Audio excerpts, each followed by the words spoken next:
When you look up at a small plane flying overhead on a clear, hot summer day, it looks like absolute freedom. Oh, definitely. Like it's completely detached from all the friction of daily life down here on the ground. But what you don't see is that the pilot might actually be fighting this invisible physics problem that is actively trying to pull their aircraft out of the sky. Yeah, and their survival might depend entirely on, honestly, how much water they drank that morning. Right. Because it does look really simple from the ground, but the airspace above us is this highly choreographed, intensely regulated, and just physically unforgiving environment. It really is. It's a fragile, invisible infrastructure, and it requires a massive amount of coordination, technical knowledge, and even just municipal planning just to keep the whole system from falling apart. And that invisible infrastructure is exactly what we are exploring today. So welcome to the Deep Dive. We are thrilled to have you with us. Glad to be here. Our mission today is to extract the most vital, surprising, and practical insights from a source you might normally overlook. We're looking at the April 2026 edition of Flightlines, which is the official newsletter of the Colorado Pilots Association. Which I know might sound incredibly niche at first glance. Right, exactly. Like you think of a local pilots club newsletter, you assume it's tracking weekend fly-ins and, reminding people to pay their membership dues. Okay, let's unpack this, because this is not just some club update about who brought the best potato salad to the summer picnic. No, not at all. When you actually read through this document, it becomes this fascinating window into the logistics, the economics, and the really harsh physical realities of modern aviation. It is essentially a survival guide for navigating the sky. Yeah. Local association newsletters like this one, they often hide massive macro trends in plain sight. Oh, totally. We are talking about everything from severe local infrastructure stresses as communities rapidly expand to, quite frankly, stunning federal regulatory shifts that are quietly changing the entire financial model of flying. Which is huge. Right. The stakes in these pages are actually quite high, and the implications ripple far beyond just the pilots themselves. Well, to understand the sky, we have to start on the ground. The Colorado summer flying season is kicking off right now, and the physical landscape for these pilots is dramatically shifting beneath their wheels. Literally. Yeah, literally. The newsletter highlights that the Northern Colorado Regional Airport, also known by its identifier, KFNL, is beginning this massive runway construction on June 1st, 2026. Right. It's a huge project. I saw they're widening their primary runway from 100 feet to 150 feet, which, sounds great for the future. But what is the immediate fallout for pilots trying to fly out of there this summer? Well, it creates a massive logistical bottleneck. Widening a runway to 150 feet is usually a macro trend indicator that an airport is preparing for an influx of larger, heavier corporate jets. Oh, I see. Yeah, because those jets are increasingly moving away from congested primary hubs. But to pour that concrete, you obviously have to disrupt current operation. You can't just pause the flights. Exactly. Yeah. So during phases 1 and 2, which run from June 1st all the way to November 9th, the usable runway length actually shrinks down to just 3,750 feet. Wow, that's it. That's it. And furthermore, they are severely limiting the airport's operational hours. They're restricting it to between 600 and 2,000 local time. A 3,750-foot stretch of pavement sounds like a long way to drive a car. But for an aircraft, especially those heavier general aviation planes or the business jets the airport is actually trying to attract, that is a very tight margin. Oh, it completely alters your takeoff and landing performance calculations. And at the exact same time that the physical infrastructure is being squeezed at KFNL, the political infrastructure supporting pilots is shrinking elsewhere in the state. Yeah, we see that tension playing out vividly in Longmont. The CPA President Andy Holmes explicitly flags the recent dissolution of the Longmont Airport Advisory Board by the City Council. He wasn't happy about that. Not at all. He calls this an unfortunate step backward for local aviation advocacy. And really, it's a move that leaves the local flying community highly vulnerable. Looking at this tension between airports and the cities they reside in, I have to ask, is this dissolution just a symptom of a larger trend, like growing communities just pushing out local airports? Yes, very much so. It feels a bit like a neighborhood complaining about noise from a music venue that they deliberately decided to move next to. If we connect this to the bigger picture, the music venue analogy captures the frustration, but the mechanics of the fallout are much more severe. How so? Well, an airport is usually built out in the county, right? Miles from town. Over decades, the city expands, housing developments creep right up to the boundary fence, And suddenly the new residents are frustrated by the noise and the low-flying traffic. Right, because now it's in their backyard. Exactly. And this is exactly why advisory boards matter. They serve as the vital translation layer between municipal leadership, who are responding to angry citizens, and the highly technical regulatory reality of aviation. They're the ones explaining to the city council why a plane physically has to fly a certain path to not stall and crash.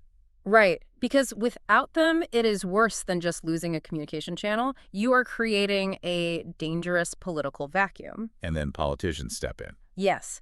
City planners might want to implement strict noise abatement procedures or alter traffic patterns. Without an advisory board to explain glide slopes or the Federal Aviation Administration's airspace mandates, local politicians might try to pass ordinances that actively conflict with safe flying practices. Oh, wow, that sounds like a disaster. It can be.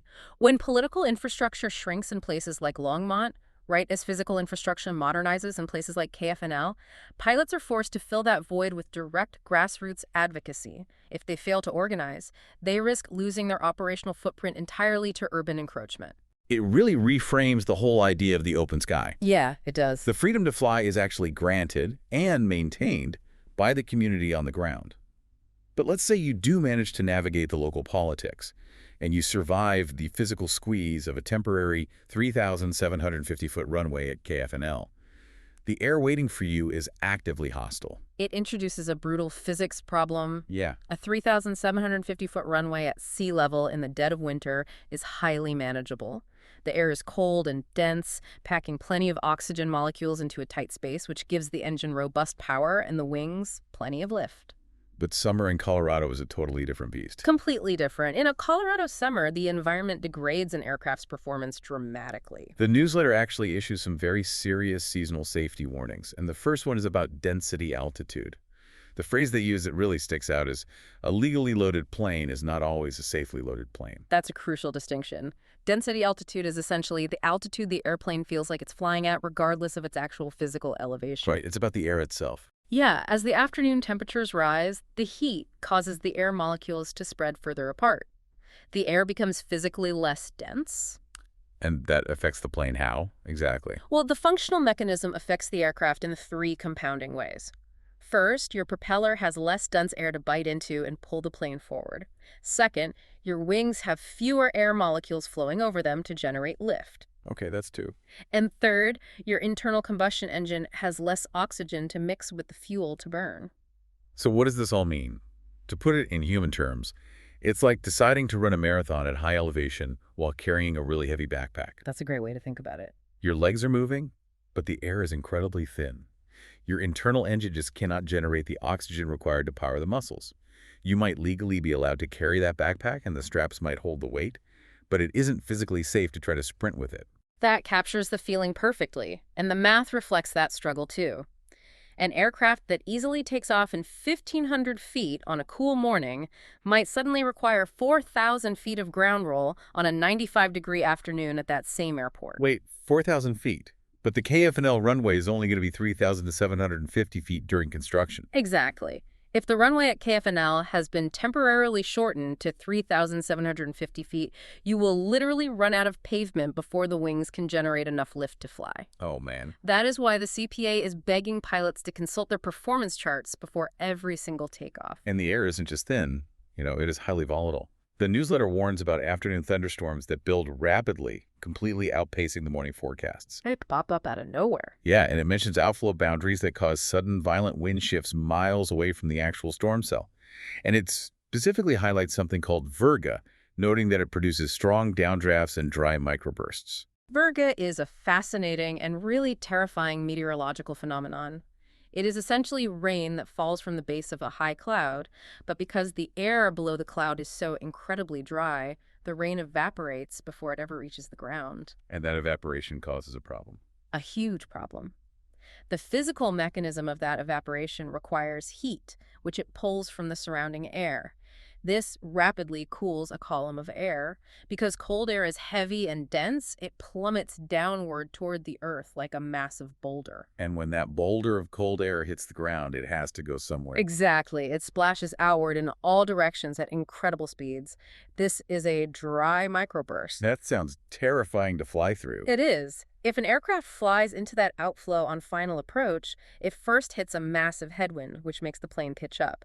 The pilot naturally reduces power to compensate. Which makes sense. Right, but seconds later, as the plane passes through the center of the microburst, it hits a severe downdraft, followed instantly by a massive tailwind. Oh, no. Yeah, the plane loses all lift, and with the power already reduced, it can be driven straight into the ground. Which means the pilot needs to be functioning at peak mental capacity to recognize the visual signs of virga and avoid these invisible traps altogether. 100%. But here's where the newsletter points out that pilots are routinely compromising their own decision-making engines. The human brain is 75% water.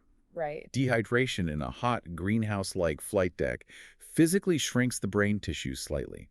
It leads to fatigue, irritability, slow reaction times, and short-term memory impairment. It's a huge issue. I have to wonder, are modern pilots becoming so obsessed with their complex glass cockpits, their iPad navigation apps, and their digital engine monitors that they're completely ignoring their own biological check engine light? Like they're missing the fact that their brain is crashing just because they need a glass of water. What's fascinating here is the absolute synthesis of the macro environment and microbiology. Aviation safety isn't merely about understanding the aerodynamics of a microburst. It is about recognizing your own physiological decay. Right, knowing your own limits. A pilot might sit in the cockpit, flawlessly calculate the density-altitude performance penalty, verify the structural integrity of the airframe, and program the GPS perfectly. Do everything right on paper. Exactly. But they could still end up crashing because a 2% drop in their body's hydration ruined their hippocampus's ability to retain a vital radio clearance. Or it destroyed their cognitive ability to execute a critical go or no-go decision when the wind shifted. That's incredible. The weakest link in that scenario isn't the machine, it's the hydration level of the operator. A hydrated brain is a happy brain, as the newsletter puts it. Yeah. And you're going to need every ounce of that cognitive function because, well, if you survive the density altitude, you still have to figure out where you are going in these mountains. Which is no small feat. Looking at the 2026 charts, the safe paths are literally changing. Yeah, the physical environment requires strict standardization to navigate safely. The deep dive shifts into navigation with the release of the 2026 Colorado Aeronautical Chart.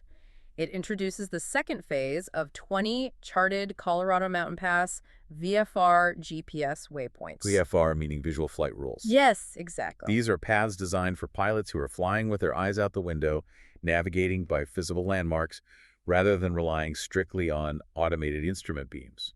Right, looking at the terrain. And one of the waypoints they specifically highlight is Rawlins Pass, which sits at a staggering 11,671 feet. That's serious altitude. These digital waypoints seem crucial for spatial awareness, like dropping digital breadcrumbs.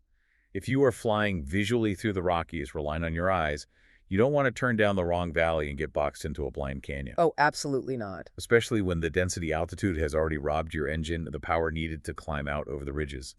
These waypoints give you a mathematically tested safe route through the rocks. They create a standard operating procedure in what is a highly irregular three-dimensional maze. But, the terrain isn't the only thing shifting. What else is changing?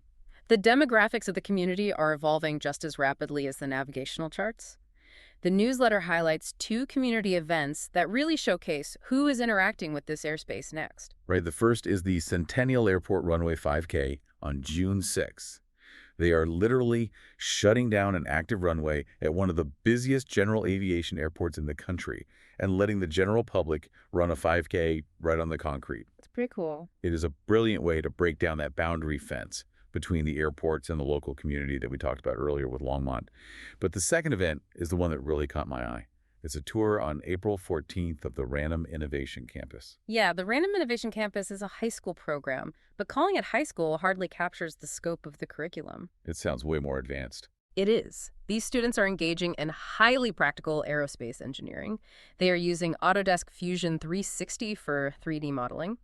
And more impressively, they are learning complex IPCJ-STD-001 soldering techniques. Which is not just, melting metal with a hot iron to fix a toy. Far from it. That is a strict military and aerospace-grade manufacturing standard. Oh. Standard soldering works fine for a desktop computer sitting in an office, but an aircraft vibrates at intense frequencies and experiences massive temperature swings from the baking tarmac to minus 30 degrees at altitude. Right, normal solder would just break. Exactly. That ITC standard ensures the solder joints on avionics boards will not crack under thermal shock or extreme vibration, and teenagers are mastering this.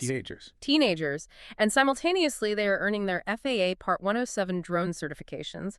They are stepping out of homeroom with the federal legal authority to operate unmanned aircraft in the national airspace. Which brings up a massive point of friction.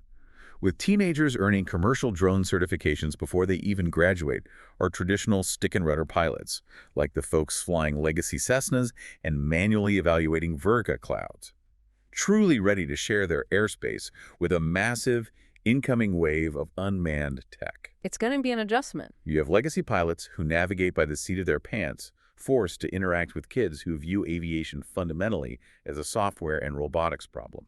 This raises an important question regarding the fundamental evolution of airmanship. The newsletter references the CDOT 2025 annual report, which focuses heavily on integrating next-generation technologies and the transition to unleaded aviation fuels. Okay. And the data shows us that the definition of a pilot is fundamentally shifting. It is expanding from someone who strictly sits inside a physical cockpit, pulling yokes and kicking rudders, to a much broader concept of an aerospace operator. An aerospace operator. That's a huge distinction. Yeah. The sky is no longer reserved just for manned metal tubes. Legacy pilots and modern drone operators are going to have to learn to speak the same language, share the same airspace, and utilize the same waypoints. And whether you are replacing a cracked solder joint on a legacy Cessna, upgrading your avionics to track incoming drones, or just paying for the high-octane fuel required to clear Rollins Pass, it all requires one universally scarce resource. Money. Money. Which brings us to the absolute most surprising revelation in this entire newsletter. It is an article written by a CPA member named Bill Marvel, and it explores the mechanics of hacking the economics of flight. Bill Marvel is a retired pilot on a fixed income, and he notes that he flew 181 hours last year. That's a lot of flying. It is. To put the economics of that in perspective, flying a traditional FAA-certified aircraft for 181 hours in a single year would cost an absolute fortune. I can only imagine. You are dealing with expensive parts, mandatory annual inspections, and airframe and power plant mechanics, A&P mechanics, who charge upward of $150 an hour for their shop rate. But Bill flies experimental, home-built aircraft, which exist under an entirely different set of economic and regulatory rules. Yeah, he breaks the cost-saving tiers of experimental aircraft down into three distinct cases. Case one is the classic old-school home builder scenario. Right, the garage builder. You order the parts, you spend thousands of hours building the airplane in your garage with your own two hands, and because you are legally considered the original manufacturer of that specific airframe, the FAA grants you a repairman certificate. Which is very powerful. You are allowed to do all of your own maintenance and all of your own annual condition inspections. You essentially bypass the expensive mechanic entirely. It is a tremendous financial advantage, eliminating those hourly shop fees entirely. But the barrier to entry is the thousands of hours of labor and the high degree of technical skill required to actually build an aircraft from a box of aluminum sheets. Not everyone can do that. Right, so Bill introduces case two. This is for someone who buys a used home-built aircraft that someone else already constructed. Okay, so in case two, because you didn't build it, the FAA says you are not legally allowed to sign off on the official annual condition inspection. You still have to hire that A&P mechanic for the official paperwork. Correct. But, and this is the secret, Bill says even some mechanics don't fully understand, you are legally allowed to do all the grunt work on an experimental aircraft. Yes, you can do a lot yourself. You can change your own oil, clean your own spark plugs, replace the brake linings and the tires. The mechanic inspects the plane and provides a discrepancy list. You go fix the issues yourself using sweat equity, and the mechanic just verifies your work. You save thousands in hourly shop fees just by turning your own wrenches. It creates a highly efficient sweat equity model for aircraft ownership. But the true paradigm shift, the regulatory change that Bill Marvel explicitly calls stunning news, is case three. Here's where it gets really interesting. Case 3 revolves around a new set of FAA rules regarding light sport experimental aircraft. This changes everything. Bill explains that under these new 2025 rules, if you buy a qualifying used light sport experimental aircraft, meaning an airplane you did not build, purchase secondhand, you can take a 2-day class. Just a weekend. Just a 48-hour weekend seminar. And upon completing that class, the FAA grants you the legal repairman certificate. You gain the right to inspect, maintain, alter, modify, and sign off the aircraft's annual condition inspection exactly as if you had built it from scratch yourself. It completely eliminates the mandatory need for an A&P mechanic for your annual inspections, fundamentally altering the cost structure of ownership. Okay, I am sorry, but I have to push back on this. This sounds completely insane to me from a safety perspective. It does sound radical. We just spent 20 minutes talking about the extreme aerodynamic physics of microbursts, the devastating effects of density altitude, and the critical importance of aerospace-grade soldering. Now we are letting a second-hand buyer verify their own structural integrity after a 48-hour hotel seminar. I know how it sounds. It is like buying a used Honda Civic off Craigslist, attending a weekend class, and having the DMV legally declare you the original factory mechanic with the authority to sign off on your own brake lines. How is this legal?